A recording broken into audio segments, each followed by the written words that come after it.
In the study of eschatology, the parousia refers to the final arrival of Christ to bring history to a close and execute cosmic judgment.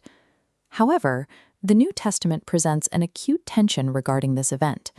Jesus and the apostles, in texts like Mark 9 and Revelation 22, explicitly describe this arrival as occurring within their immediate generation.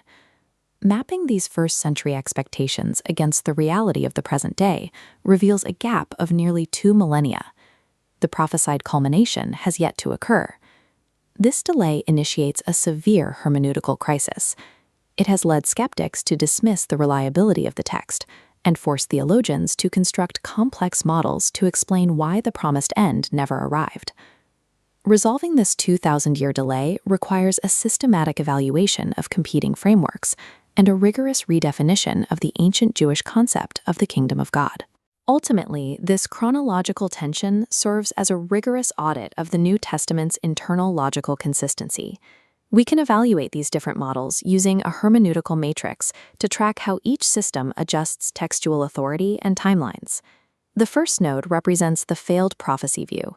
Scholars like Albert Schweitzer and Bart Ehrman argue that Jesus was a mistaken apocalyptic preacher. They suggest he predicted an end that simply failed to materialize before his death. While this model takes the first-century timeline literally, it sacrifices the divine reliability of the text and the omniscience of Christ. Another branch of the matrix, AD 70 preterism, attempts to protect biblical authority by changing the historical referent of the return. This relief on the Arch of Titus documents the Roman destruction of the Jewish temple in 70 AD. Preterists argue Jesus was predicting this localized judgment on Jerusalem rather than the end of cosmic history. This view accounts for specific judgment passages, but struggles to encompass the universal and cosmic language found in the epistles and Revelation.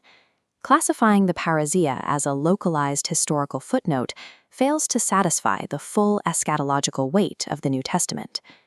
Classical dispensationalism, popularized by the Scofield Reference Bible, attempts to solve the delay by structurally pausing the prophetic timeline. This model suggests because Israel rejected the kingdom offered by Jesus, God paused the clock, creating a parenthetical church age before a future two-stage return.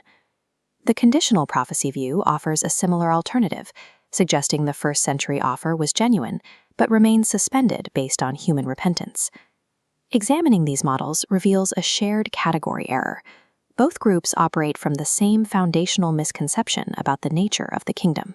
The assumption is that the kingdom must be a geographic territory, a socio-political overthrow, or a strictly future era.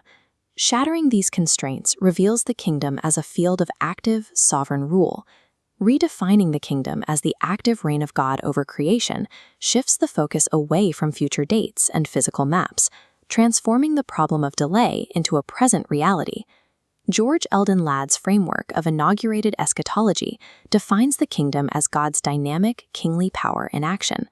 Ancient Jewish theology anticipated history as two sequential eras, this age, characterized by sin, and the future age to come. Inaugurated eschatology argues Jesus pulled the age to come into the present, creating an overlap where both exist simultaneously. This is the mechanism described in Matthew 12. Jesus states that casting out demons by the Spirit is evidence that the kingdom has already arrived, signaling a literal invasion of God's rule into the present age. Consequently, the nearness of the kingdom was not a failed chronological guess, but an announcement of an accessible, present reality for the first-century audience. The New Testament authors believed that the first coming meant they were already living within the end times, rather than waiting for them to begin. This framework maintains a not yet component. The kingdom is genuinely present in its inaugurated form, but it awaits final cosmic consummation at the parousia. Looking through this inaugurated lens, we see that Jesus was not acting as a modern prophecy guru, setting a date for the end of the world. The New Testament uses language about the imminency of Christ's return to demand moral urgency, holiness, and sanctification. The focus is on the behavior of the reader, not the timing of the event. The modern church resides exactly within this tension, operating under God's dynamic reign while awaiting its final realization. This 2,000-year gap functions as an intentional, overlapping theater where God's reign expands across history before